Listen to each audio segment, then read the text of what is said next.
Okay, તો હવે દાખલાની શરૂઆત કરીએ. તો પહેલાં તો વિયોજન અંશ ગણવાનું કીધું હોય, બરાબર. તો વિયોજન અંશ એટલે કે શોધવા માટે પહેલાં તો શું જોઈએ? સી જોઈએ, આલ્ફા જોઈએ. સી આપણને આપી દીધું હશે, સૌથી પહેલાં જ આપી દીધું. જો આવું કંઈક દેખાય પોઈન્ટ વાઇઝ તો એને આપણે લઈ લેવાનું સી, બરાબર છે. પછી આલ્ફા નથી આપ્યું, તો આલ્ફા શોધવાનું સૂત્ર છે એ એમ અને એ ડોટ એમ. હવે એ ડોટ એમ આપણને આપેલું છે, બરાબર છે. હવે આ એ એમ શોધવા માટેનું પાછું સૂત્ર છે કેના છેદમાં સી આપેલું છે. હવે કે છે એ આપેલો છે. આ જે વાહકતા છે એને કહેવાય કે, અને શું કહેવાય કે. જે આપેલું છે આપણે લખી દેવાનું. પહેલાં તો શું આપેલું છે? સી આપેલું છે 0.0012. વાહકતા એટલે કે આપી દીધું છે 4.95 × 10⁻⁵. અને યુનિટ લખવાની, યુનિટના 1 માર્ક્સ કપાઈ શકે છે ના લખીએ તો. પછી એ ડોટ એમ આપેલું છે આટલું 390.5 s cm². મોલ -1. મોલ -1નો મતલબ શું? મતલબ કે જ્યારે 1/1 મોલ એવું લખીએ અને આપણે આવી રીતે પણ લખી શકીએ છીએ. મતલબ કે આયુ ઉપર જાય તો એ -1 આવી જાય, બરાબર. ઇન શોર્ટ આટલો યાદ રાખવાનું છે. તો તેનો વિયોજન અંશ એટલે કે આપણે શોધવાનો છે. તો કે શોધવા માટે પહેલાં આપણે તો એ એમ શોધવું પડશે. એ એમથી આપણે આલ્ફા શોધીશું, પછી કેમાં મૂકીશું. તો એ એમનું સૂત્ર છે કેના છેદમાં સી. ઓકે, ખાલી સૂત્ર યાદ રાખવાના છે, મૂકવાનું છે, બરાબર. એ એમ છે કેના છેદમાં સી. આવે કે આપણને કેટલો આપેલો છે? 4.95. તે 4.95 લખ્યું ઇન્ટુ 10⁻⁵. સી આપેલો છે 0.0128. તો અહીંયા ઘડી જે છે આ સી જે હતો એ 0.001028 હતો. મેં ભૂલથી બીજો લખી દીધો, બરાબર. તો હવે આજે જે કંઈ પણ વેલ્યુ આપણે મૂકી, બરાબર છે. તો હવે એને આપણે કેલ્ક્યુલેટરમાં કેવી રીતે કરવાનું? તો પહેલાં ગુણાકાર કરીશું આખા ટર્મનો, બરાબર, અને પછી ભાગાકાર. તો સમજી વિચારીને શીખવાડું છું. પહેલાં કૌંસ પાડવાનું, પછી 4.95 છે.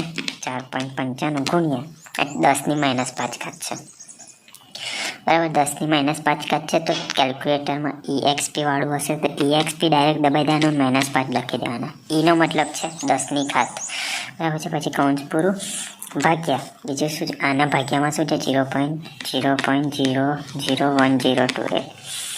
આ મારો જવાબ આવ્યો. હવે આ જવાબ મારો આવશે સેન્ટીમીટર-1માં. મારે જવાબ જોઈએ છે સેન્ટીમીટરનો વર્ગમાં. તો આ જે પણ જવાબ આવ્યો એને મેં ગુણ્યા કરીશ 1000 દ્વારા. તો મારો જવાબ આવ્યો 48.15. એનું યુનિટ શું હશે? સેન્ટીમીટરનો વર્ગ અને મોલની -1 ઘાત, બરાબર. જે મારો જવાબ આવતો હતો આની અંદર, પણ મારે આની અંદર જોતો હતો એટલે મેં ગુણ્યા 1000 કરી દીધા. હવે એ એમ મળી ગયું. તો આલ્ફાનું સૂત્ર શું છે? એ એમના છેદમાં એ ડોટ એમ, બરાબર. એ એમ મળ્યું 48.15. એ ડોટ એમ મળ્યું, એ ડોટ એમ આપેલું છે 390.5, બરાબર છે. તો એ સિમ્પલી આપણે ભાગાકાર કરીશું 48.15. આ ભાગ્યામાં શું છે? 390.5. સિમ્પલી 0.1233 જવાબ આવ્યો આલ્ફાનો. હવે આમાંથી ખાલી પોઈન્ટ પછી 2-3 સંખ્યા લેવાની, વધારે નહીં લેવાની. હવે આપણને મેઇન જોઈતું હતું કે એનું સૂત્ર છે સી આલ્ફાનો વર્ગ ના છેદમાં 1 - આલ્ફા. સી આપણને ખબર છે 0.001028 ગુણ્યા આલ્ફા આપણે હમણાં જ શોધ્યું 0.1233 વર્ગ ના છેદમાં 1 - આલ્ફા, એટલે કે 1 - આલ્ફા શોધ્યું 0.1233, બરાબર. હવે આને આપણે કેલ્ક્યુલેટરમાં કરીશું. કેવી રીતે? પહેલાં તો આવું ભાગાકાર ગુણાકાર ભેગું હોય તો કૌંસ પાડવાનું. પહેલાં શું છે કે 0.001028, પછી છે ગુણ્યા પછી આ 0.1233 વર્ગ છે. ડાયરેક્ટ આપણે કૌંસ વગર લખીએ તો પણ ચાલશે. 0.1233 વર્ગ એટલે કે આ વર્ગ. અહીંયા આગળ કૌંસ પૂરું કરવાનું, પછી જ ભાગ્યાવાળું કરવાનું. ભાગ્યામાં પછી અહીંયા આગળ ભાગ્યા પછી પણ અહીંયા આગળ માઇનસમાં છે તો નીચેનું પાછું કૌંસમાં કરવાનું, તો જ પરફેક્ટ જવાબ આવશે. પછી 1, પછી માઇનસ, પછી 0.1233, બરાબર. આ કૌંસ પૂરો પણ કરવાનો, બરાબર. પછી એક્ઝેક્ટ મારો જવાબ આવશે 1.78.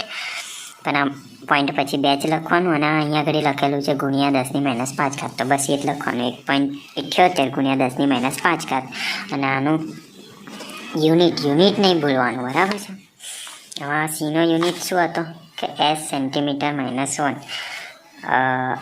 આલ્ફા જે હતો એનો કોઈ યુનિટ નહોતો, બરાબર. પણ આપણે ડાયરેક્ટ કેનો યુનિટ લખવાનો, મોલ L-1 એટલે કે એનો મતલબ કે મૂળના છેદમાં લીટર, આવું પણ લખાય આની જગ્યાએ. ઓકે, યાદ રાખવાની, ખાલી ફોર્મ્યુલા યાદ રાખવાની છે કે પૂછશે કે વિયોજન અંશ ગણો તો આપણને ખબર હોય છે વિયોજન અંશ એટલે કે છે ને આવી રીતે આપણે શોધવાનું. ઓકે.